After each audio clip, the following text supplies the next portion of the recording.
Hey, what's up, everybody? This is John Odermatt, your host here on Felony Friday, and I want to try something new. Don't have an ad for you here or anything like that, but I have a request. So I want to try something with Apple Podcast reviews. They're very important in podcasts, and they help you get more attention and eyeballs on your podcast. You get in the, you rank up in the categories, all that stuff. So I would like people to give 5-star reviews. So I'm going to reward people who give us 5-star reviews, review the podcast, say something nice, and then if after you do that, if you drop either a topic you'd like me to talk about, a question, and ask me anything, you can ask me a random question, and I will address it on the show if it's appropriate. But you can drop that after your 5-star rating and your review, put what you want to talk about there on the show.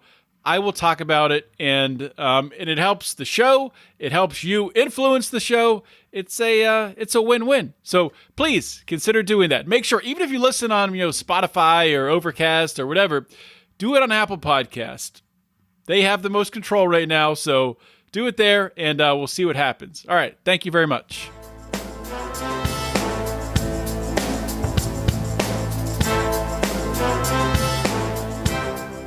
Welcome to Felony Friday, a presentation of the Lions of Liberty podcast. Here is your host, John Odermatt. Felons, friends, and freedom lovers, welcome back to another edition of Felony Friday, a weekly show right here on the Lions of Liberty podcast.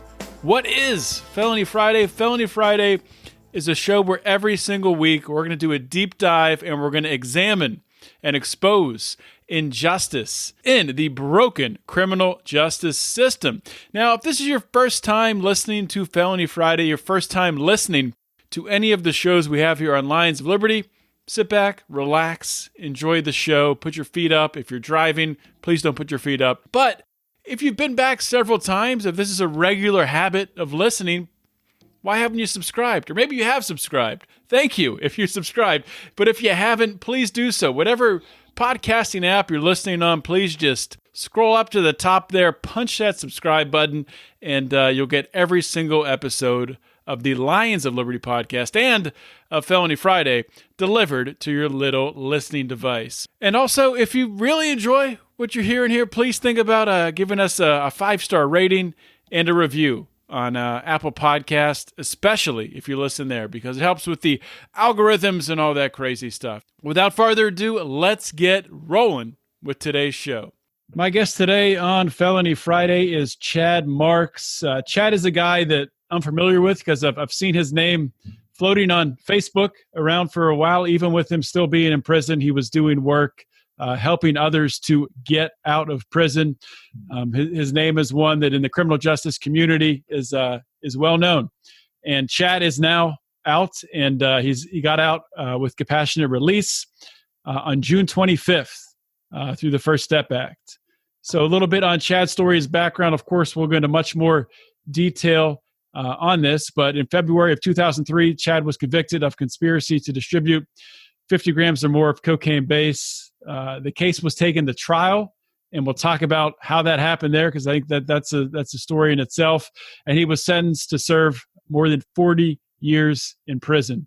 When his co-defendants, who committed the same crimes and pled guilty, were sentenced to 7 years, 12 years, and 15 years.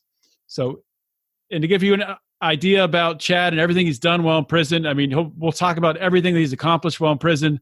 Back in October of 2018, the judge who sentenced him actually wrote a letter to President Trump in favor of clemency for Chad Marks. So, Chad, welcome to Felony Friday. Thank you for having me. I appreciate it. Well, thank you for coming on the show, and it's great to get to talk with you today, and for my audience to learn your story, to learn about really everything you've accomplished for criminal justice reform, for helping people get out of prison while you were incarcerated yourself. But before we get into that, before we get into how you ended up in prison, to give my audience a good idea of who you are and your background and where you came from, if you could kind of share, what was your life like before prison? What part of I start off with general stuff. Where'd you grow up? What part of the country?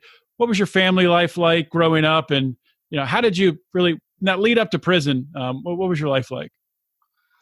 Well, my life was a little different than a lot of people's, but similar to a bunch of people's too. I grew up in Rochester, New York, in the inner city, single mother and a younger sister. So my mom kind of struggled financially to take care of us. So my life wasn't 100% great, but that's I kind of grew up kind of tough neighborhood. We grew up kind of poor, and my life kind of took a different turn when I got a little older. I was about 15. I was tired of us living kind of a life in poverty, and I started selling drugs, and eventually that led to a 40-year term of imprisonment. So how old were you the first time you sold drugs? I was about 15 the first time. What type of drugs were you selling that the first time? Cocaine. So you start selling drugs. You started making money, I assume? And it escalated from there. So it escalates from there. Did you have any previous run-ins with the law to your conviction, to your drug conviction? No. So prior to the conviction, I did. Prior, yeah. Yeah, I apologize for that. Yeah, when I was 16 years old, I had an assault second-degree conviction. Okay. So 16 years old, you had an assault, and then at what age were you arrested for the conspiracy? I was 24. 24 years old.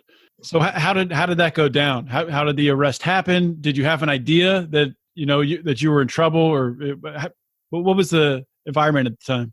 No, I didn't have any idea that I was in trouble or that I was being investigated, anything like that. But I was arrested at gunpoint. I was in my truck, and I was pulled over on February 4th, 2003. I was actually surrounded by about 5 or 6 cop cars. I was pulled over, taken out at gunpoint, placed on the ground. I was actually strip searched on that night in the middle of the street while it was snowing out because they didn't find any drugs in the vehicle or any drugs on my person. So they actually handcuffed me, picked me up off the ground, and dropped my pants in the middle of the street to make sure I didn't have any drugs or any weapons on me. That's ridiculous. That was back in February 2003. They kind of did things. Well, they've been doing these things for a long time. Still, unfortunately, it's nothing funny about it. But yeah, they continue to do it. So that's something that's got to change. But that's for another podcast. To get more into your story, in the lead up to your trial, there was, correct me if I'm wrong, but in sort of researching your story here, there was some sort of miscommunication or something between you and your lawyer on how you wanted to plea or what you wanted to do with your guilty plea. Well, this is what happened. There was a plea agreement in the case that could have resulted in as low as 10 years, but the offer on the guidelines was 11 to 14. And my lawyer, I had relayed to him that I was just concerned there was a 2-point enhancement for a weapon. At the time, I was only charged with 1 count, and my mandatory minimum was 10 years, and the maximum was life. So I asked him to have the 2 points removed because I knew without the gun enhancement, what would happen is I'd be eligible for the drug program, and I'd be able to get a year off my sentence. So he told me that he would look into it, and long story short, he really didn't look into it, and the government ended up coming back with a 16-count indictment. And now my mandatory minimum went from 10 years to 40. But had my lawyer accepted the plea, which I instructed him to do, I would have been sentenced to 11 to 14 years. And with my judge, I would have probably got about 12 and a half years. But once the indictment was superseded, my mandatory minimum changed from 10 to 40. So there was no way to go and get anything less. So you knew that going into the trial then, that if you were convicted, it would be 40 years. Well, on the morning of my trial, under them charges, it's in the government's discretion. The government could have removed one of the charges. They could have plea bargained. They could have done a lot of things.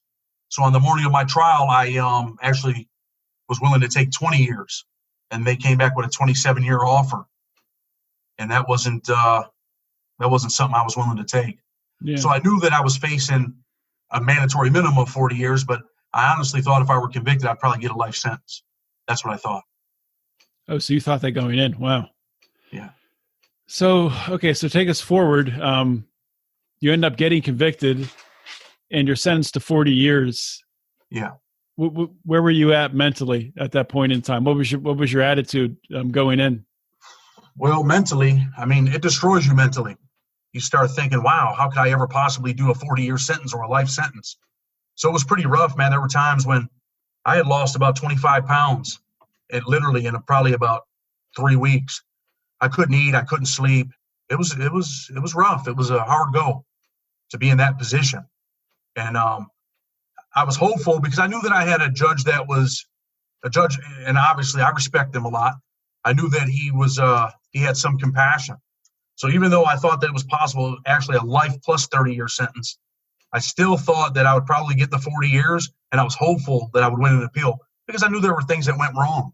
Even back then, I knew that I had ineffective assistance of counsel on the plea offer.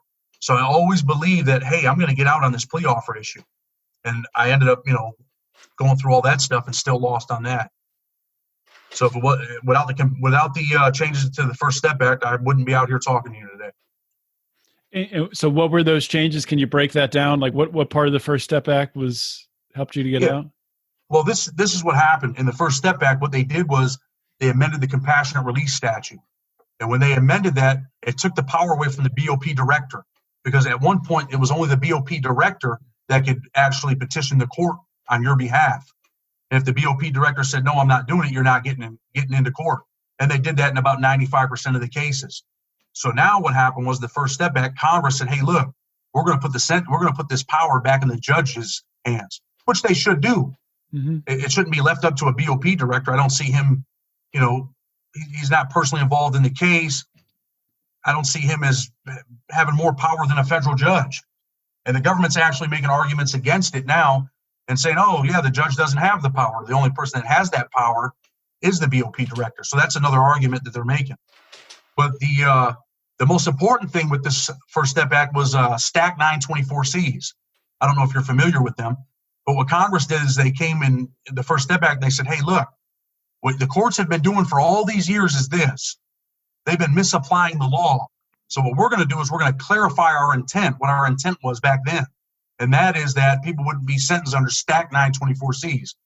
A first 924C comes with 5, 7, or 10 years, and each additional 924C is 25 more years. So you would get 5, 25, 25, 25, 25. There's guys in there got 500, 600 years off of this law. So what they did was they changed it, but they didn't make it retroactive. But however, when they changed the compassionate release statute, they put the power back in the judge's hands, and people are making that argument that, hey, the change in law, Congress said that this was wrong and that you've been misapplying the law all these years. So what we're going to do is we're going to give the power to the judge, and he can find extraordinary and compelling reasons. And that's what my judge did. He found that the changes in the law, as well as my rehabilitation, were extraordinary and compelling reasons that gave him the power to reduce the sentence.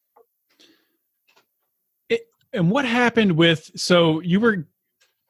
tell us the story here, because I think at the beginning of June, you were initially granted a compassionate release, and then it was blocked somehow? Well, what happened was I was supposed to be released on June 4th based off of my judge's order. And what the government did was the assistant U.S. attorney, he waited until the last minute to file for what's called a stay. So he filed that to my sentencing judge, and my sentencing judge denied it. The next day, he went to the appeals court, and they granted a temporary stay so the 3-judge panel could hear that. But that was devastating. Remember, you asked me earlier about the trial and how I felt. I've never in my life felt worse because I was actually walking out of the prison.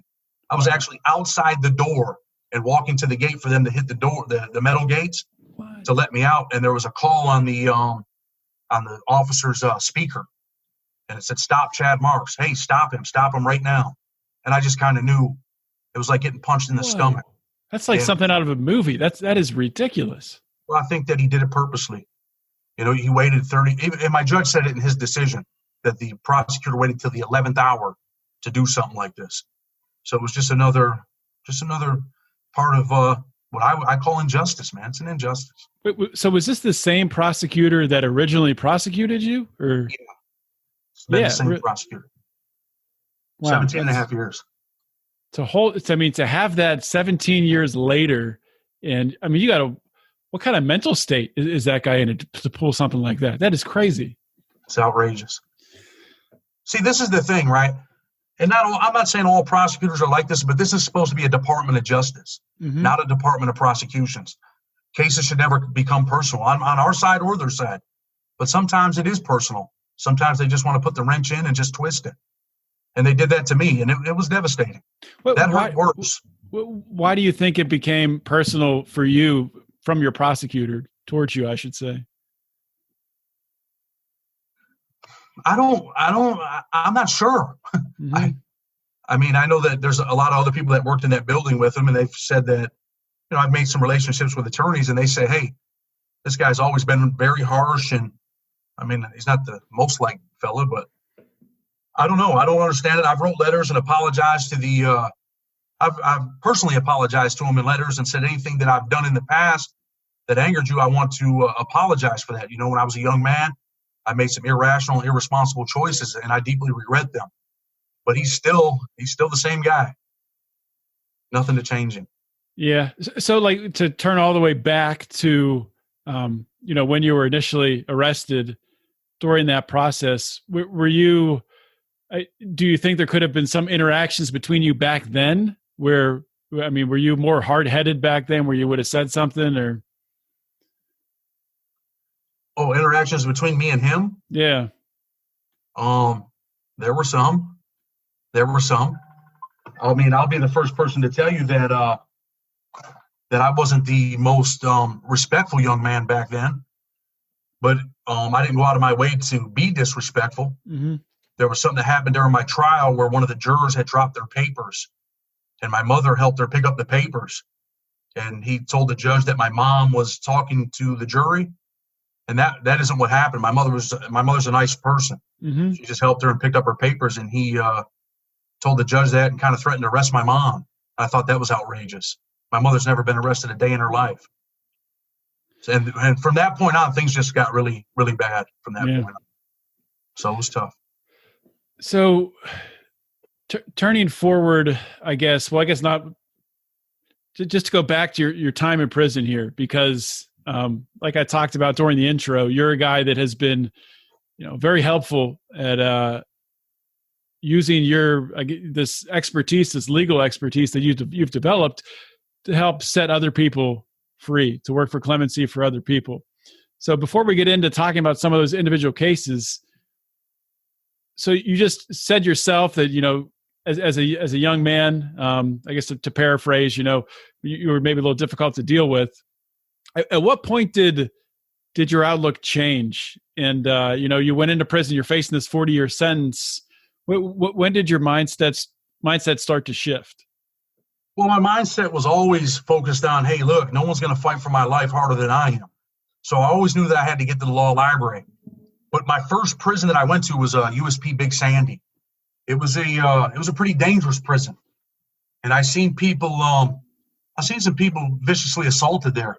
I seen a person get murdered there, and it was around that time where it clicked in my head, and I said, look, I need to change my life. I need to make sure that I get out of here, because it was a maximum security prison, the worst prison in the United States, hands down, state prison or federal prison. It was a violent place.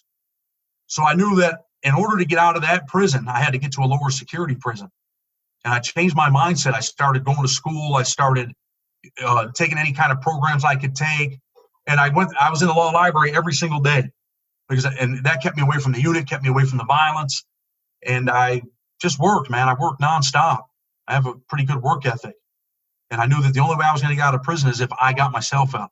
Mm-hmm. So I worked on the law, and I always, give this to God. I say it's by the grace of God that He gave me a tool, man, to be able to interpret the law and to be able to write. I'm a pretty good writer, and I've been fortunate, but it's by the grace of God.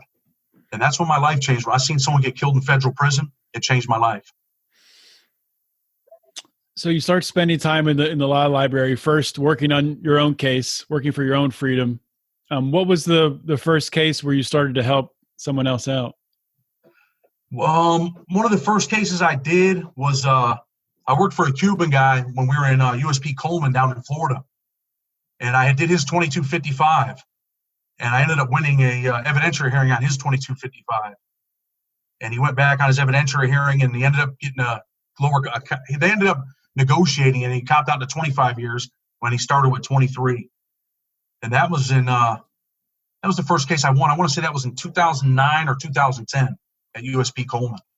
And then after that, it was a passion of mine. Mm-hmm. And I always tell people that I deserve to go to prison. There's no doubt about that. I deserved to go to prison, but I didn't deserve a 40-year sentence at 40 years old. And I see that in other guys. And what really motivated me was I was with a guy named Billy D. Williams. He was a young man. He was about 22 years old, and he had 2 prior convictions for petty drugs. And I started working on his case. He copped out. He took a plea bargain, and his lawyer didn't tell him actually what he was facing, and he got life. Who would waive their rights for a life sentence at the age of 21 or 22 years old? And my passion to help people in that position, it just burned. Here was a young African-American man who lived a life of poverty. Unfortunately, I believe his mother might have been using drugs, and it was just a vicious cycle.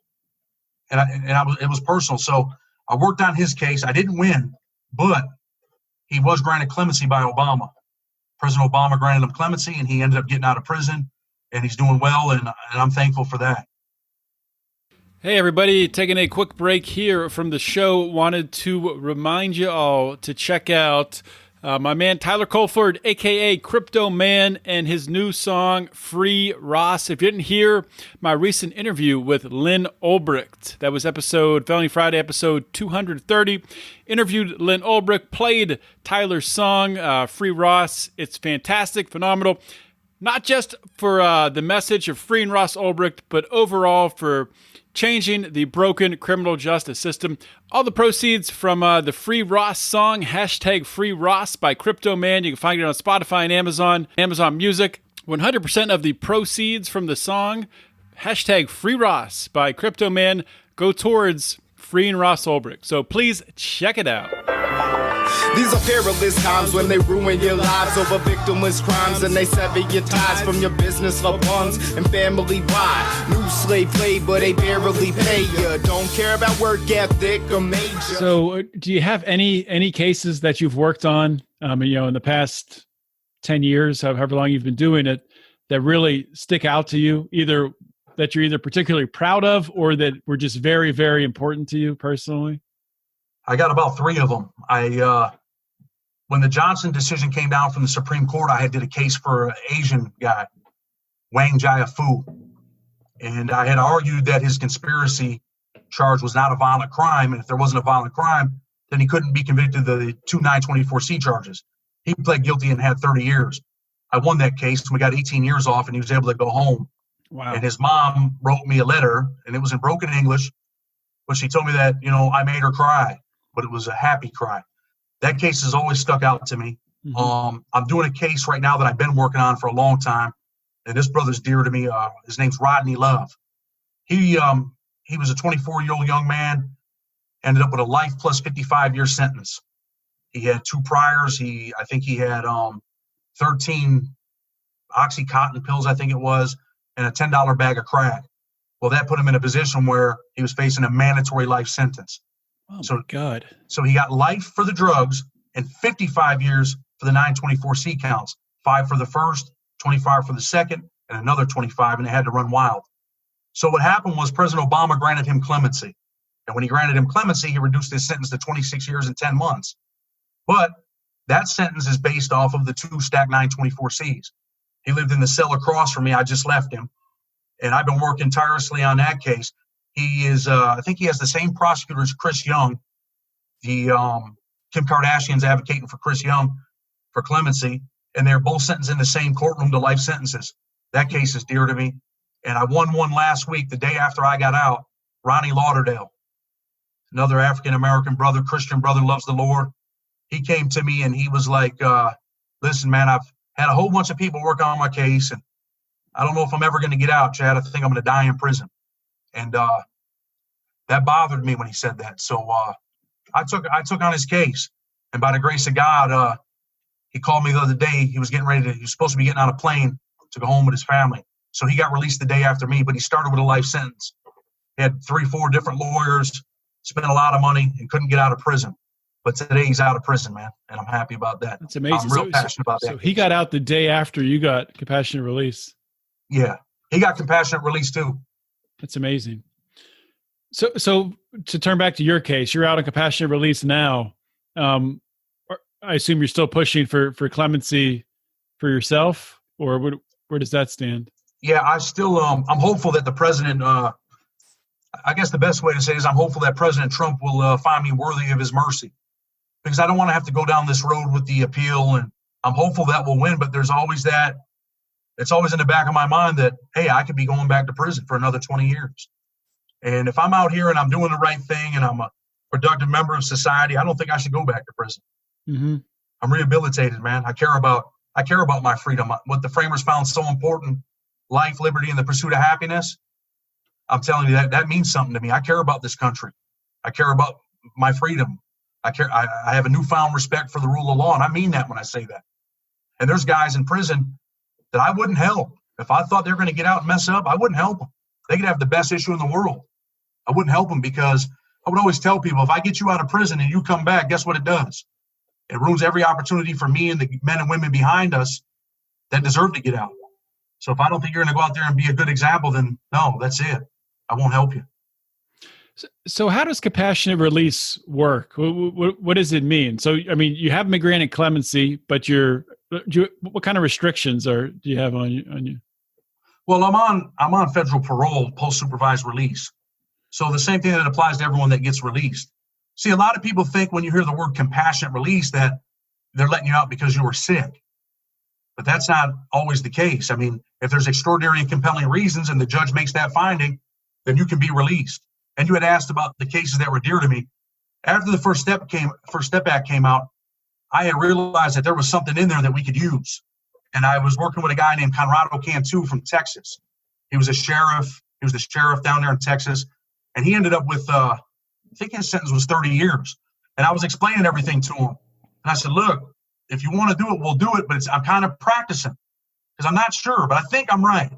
And what happened was I ended up filing his 3582, and we won. It was the first case to win after the First Step Act came out. Mm-hmm. So we won that, and then it just took off from there. I mean, Sean Hopwood, he wrote, he did a lot of work on this issue too. So he did a great job on it, and we're all thankful for him. He was out here. He had the resources, and definitely thankful for him. But, yeah, I won the first case, man. And I say that's, just by the grace of God. It's amazing. Yeah, because there's been a lot. I mean, I seems like, that they come in, I don't know if they come in spurts, but it seems like every week there's a couple people getting out on compassionate release. Well, let me tell you something. I was in there for 17 years. There's plenty of people in there that deserve to get out. I mean, we're wasting tax dollars on over-incarceration on people that really deserve to get out. And I always use this as an example. We can look at Alice Johnson, right? Mm-hmm. She didn't get clemency under President Obama, but she got it under President Trump. And what did she do when she got out? She's an example. Yeah. She's an example that people deserve a second chance. Mm-hmm. I mean, she's out doing the right thing. She would have been doing that had President Obama released her. She spent more time in prison that she didn't need to spend in there. Yeah, she would have had. It doesn't only affect us, but it also affects the taxpayer. We're wasting taxpayer dollars. There's this thing called the Eighth Amendment against cruel and unusual punishment. I don't think you should take a 24-year-old for really what it was is a nonviolent crime and send him to prison for 40 years. We're a free country. We're better than that. You don't need to do that. Yeah. Well, there's the taxpayer hit, but there's also the opportunity cost. I mean, a lot of people like yourself, like Alice Johnson, you have skills and value you can add to society, which is restricted when you're locked up. You can't do as much as you could if you're out.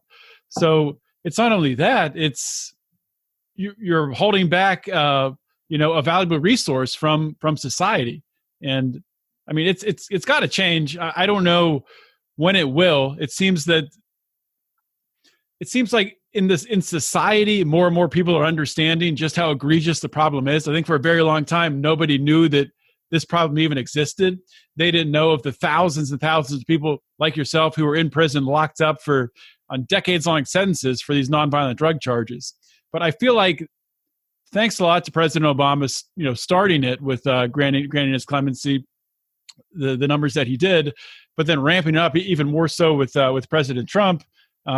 I think things are heading in the right direction. What are your thoughts on that? Where do you see the criminal justice movement, I don't know, 5-10 years from now? This is where I see it. I mean, I'm thankful for President Obama too. I mean, let's not make no mistake. I believe that he could have done a lot more, and I believe he should have done a lot more. When he had both the House and the Senate, he could have done it. As far as President Trump goes, let me tell you this. I love the guy, man. And I'm going to tell you why. Because had he not pushed Mitch McConnell to pass that First Step Act in them last days, I wouldn't be on this computer talking to you. I wouldn't be on Zoom. And I think people should look at that. I mean, is there a lot more to be done? 100%. Does he have the power to do it? He does. And I think that Jared Kushner, man, I'm thankful for him too, because he pushed it. He knows personally, the effect of incarceration with his own father. So, yeah, I mean, we need to think about that. What did President Trump do? He passed the First Step Act. And had he not done so, I wouldn't have been able to get out. I wouldn't have been able to get the people out that I got out. And a lot of them brothers were African-American. Mm-hmm. I won another case, I want to say in March, Reggie Owens. He had 35 years, and he had armed bank robberies. But this is one of the best guys I ever met in my life. He was a Christian. He's been out now. He's working. I think he's getting ready to get married. He had stacked 924Cs. He served over 20 years of his life in prison. Did he deserve to go to prison? 100%. But did he deserve to possibly die in there? No. I mean, once someone's rehabilitated, what's left? It becomes cruel and unusual. I mean, when the rehabilitation's been done, it's over. Mm-hmm. The only thing left is punishment and suffering. And then you look at the effects of the families, man. You affect families. Kids are growing up without fathers in single-family homes. And I chalked that up to me going to prison. That was I didn't have a male role model in my life. I didn't have someone there to correct me. My mom worked 2 jobs to take care of me and my sister, and she wasn't home. We took care of ourselves. So it takes away. Just to give where do I see you said, where do I see the criminal justice movement going, right? Yeah.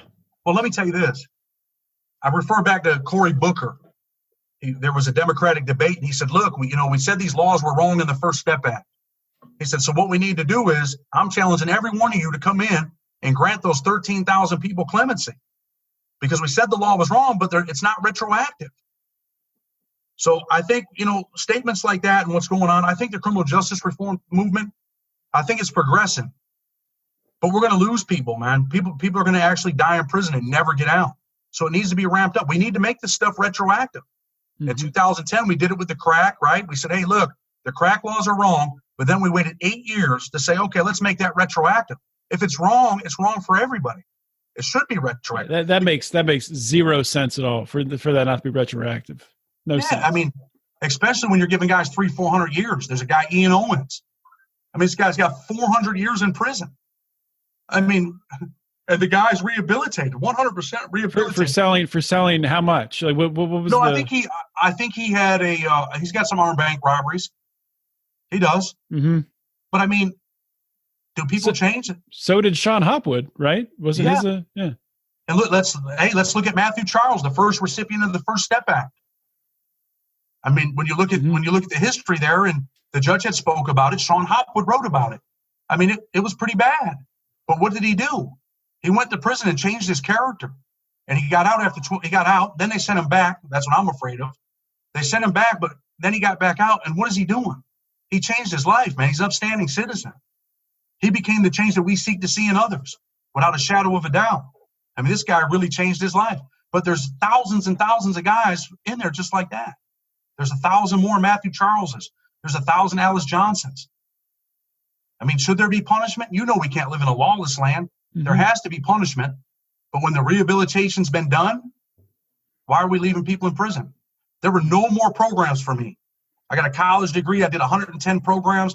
I facilitated alternative violence project seminars. I taught leadership classes under Cedric Dean at the Save organization. I mean, I've done everything. There was nothing left. What was there left for me to do? Sit in a cell? Waste my time?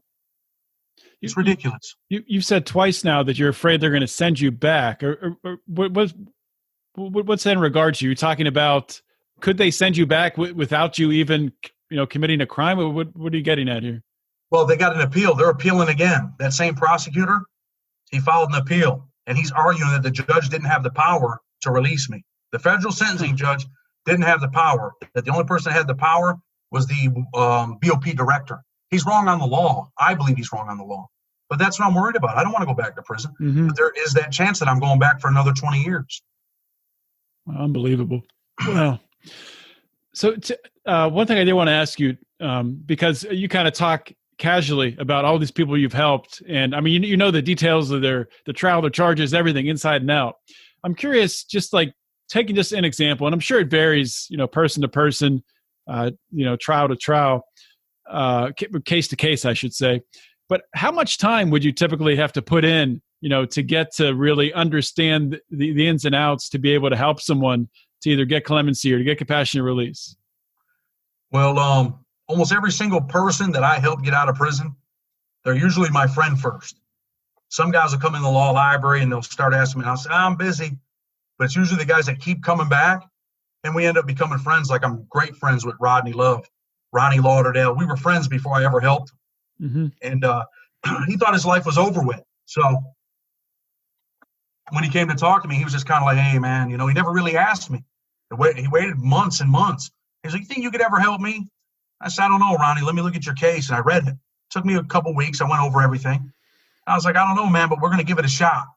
And I'm glad that we did. So typically, I put time in on these cases, man. I'm in the law library from 7 in the morning till sometimes 8 at night. I'd be in there.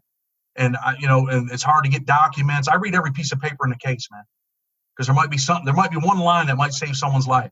Mm-hmm. I mean, I'm not saying nothing bad about other jailhouse lawyers, quote unquote, but some guys don't do that. But I do, because if we want to get you out of prison, there might be that one line that someone misses. And that might be the line that gets you out. It might be in your jury instruction. It might be an ineffective assistance of counsel issue. There might be a Fourth Amendment violation. So I read everything. So it takes time, a lot of time. Do you have any, just like what you talked about there, with something jumping out to you reading through the documents? Do you have anything that jumps out in your mind, something you found that you're especially proud of, or something that, is just an interesting story? Out of a case? Yeah. Well, man, I'd have to go. I mean, it goes back to the Conrado Cantu case, I would say, because I wasn't sure I was right. I thought I was. And I actually told him, hey, you want to practice? I was going to practice on his case. And he's like, yeah, let's give it a try. And I had told him, I said, look, man, I don't know, man. I don't think it's going to work. I had told him 2 or 3 times. I said, I'm not sure it's going to work. You sure you want to do it? And then we typed it up and we got it all done. And he's like, yeah, let's file it. I said, I just don't want to let you down. Well, he filed it. And the day before he got out of prison, we were actually walking around in the yard and we could see the outside. And they had just had the state fair there when I was in Kentucky. And that bothered me to see the lights and everything. But anyway, he said, you think I'm going to get out? I said, man, I do. I think you're going to get out. And the next day at 3:00 in the afternoon, they told him, hey, pack your stuff. You're leaving. And that just, because I didn't know if I was right. And I never told anyone in my life that we're going to practice on your case. And I actually was practicing, and I practiced on his case.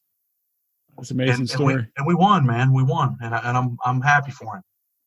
That's amazing. So now that you're out, what are your plans? What do you? I know that you're more cases to work on, things like that. But looking forward, 5, 10, 15 years, what do you see yourself doing? What do you see in your future? Well, for my future, I see. Obviously, man, I just want to be happy, right? And I want to do things that make me happy, and getting people out of prison makes me happy. When you watch that video of Alice Johnson running across that street to her family, you've seen it, right? Mm-hmm. Oh, yeah. Well, I want to see thousands more people doing that. I'm going to do this for the rest of my life. And I work directly right now. I'm working with Amy Pova at the Can Do Clemency organization. Right. I mean, phenomenal woman, man. If it wasn't for her and Lisa Jacoby at Freedom Fighters, I mean, I wouldn't be in the position that I'm in, man. Amy was just on with Rufus Rochelle. Oh, was she? Yeah. Okay, I'll go back and check it out. Hey, that lady's phenomenal. But hey, Lisa Jacoby too. She worked at the Federal Defender's Office for 22 years in my city. She's got a company, Freedom. I'm not trying to plug, but I'm just telling you who the lady is. No, go. Yeah, plug away. Okay. Freedom Fighters. Hey, this lady's phenomenal, man. Did everything for me. Everything. If it wasn't, she took my file down. She went to the courthouse, went to the judge. She tried to get down there, speak to Congress members in D.C. I mean, she worked tirelessly, man, and I'm forever grateful for her and Amy. So this is what I'm going to be doing. And I'm also going to put a prison service. I want to be the biggest prison service provider in the United States, man, at a reasonable fee for people, because I know what it's like to be in there. So that's what I plan on doing. Photos. It makes it easier for family members to be able to just send a photo through my company that I'm going to start, and we're the ones that send them out. It's just a lot of stuff that prisoners want, ordering books. Some people don't have family members, but they earn a little money. They want to order books from Amazon. They have no way to do that stuff. So I kind of want to do that. All right, just a couple more questions for you, Chad. You talked about the beginning of June, the first time you think you're getting out of compassionate release, and they make the phone call and you get pulled back. As you said, I mean, I can't even imagine going through something like that. When you did finally get out, can you just walk us through, what emotions were you experiencing? What was the first thing you wanted to do? What were you excited about when you had, your freedom back? When I walked out, I walked really, really fast. And I have a video clip of it. I don't know. I can send it to you if you want it. Sure. But I was walking really fast. And for years, I had always seen these stuffed crust meat lovers pizzas on TV. And I was like, man, I really want to have one of those. So that's one of the first things I did.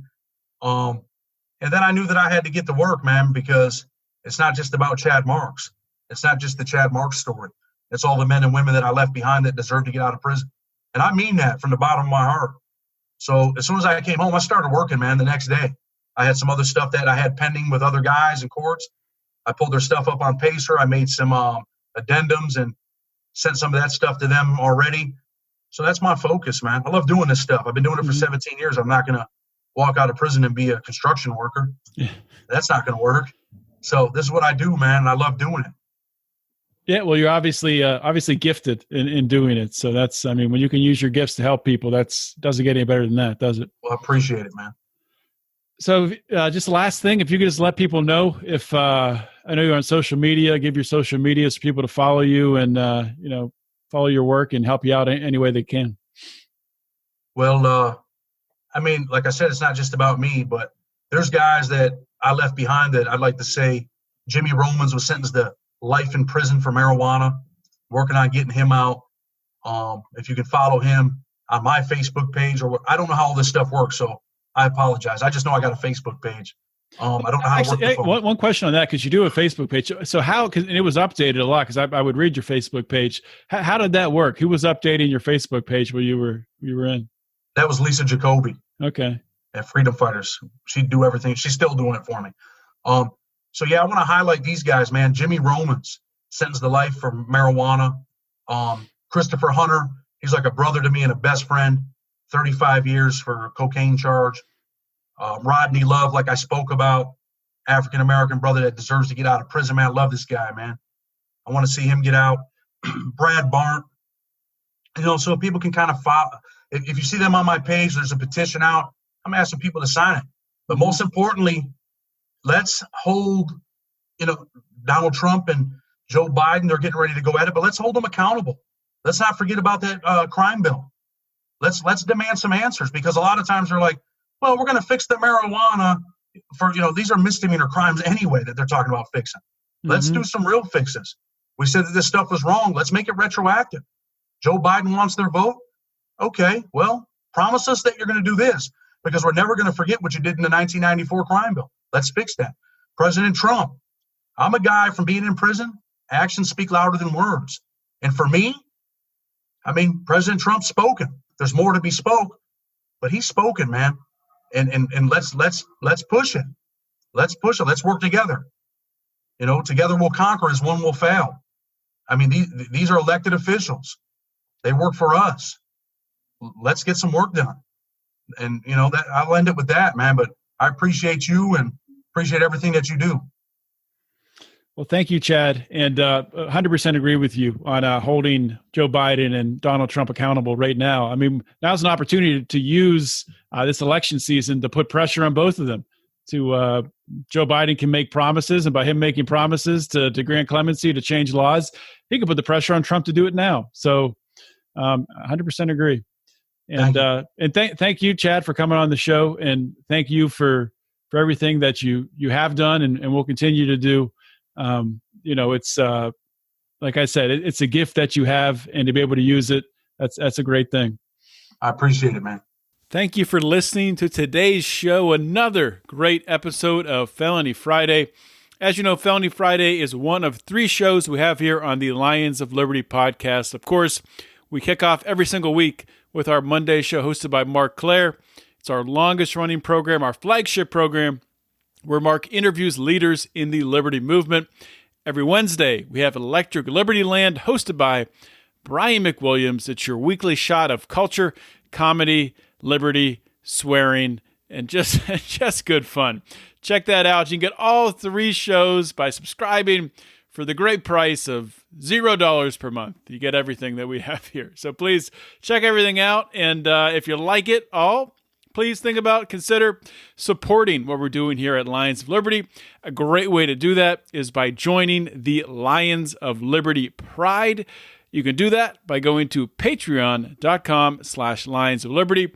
Another great way of doing that is by following, liking, sharing our stuff on Facebook, Instagram, or Twitter. You can find us on Facebook at facebook.com/Lions of Liberty. On Instagram and Twitter, we are at Lions of Liberty. And the discussion forum where all the greatest and brightest minds go to talk about politics, liberty, everything that's happening in the world today, current events, the Lions of Liberty Forum on Facebook, which you can find by typing Lions of Liberty Forum in the search bar at the top of Facebook, clicking search, comes up, say you want to join it, answer a question, bam, you're in, and the rest is just going to be a great journey for you. So check that out. That's all I have for today. This is John Odermatt signing off. Always remember to keep your head up and the fires of liberty burning.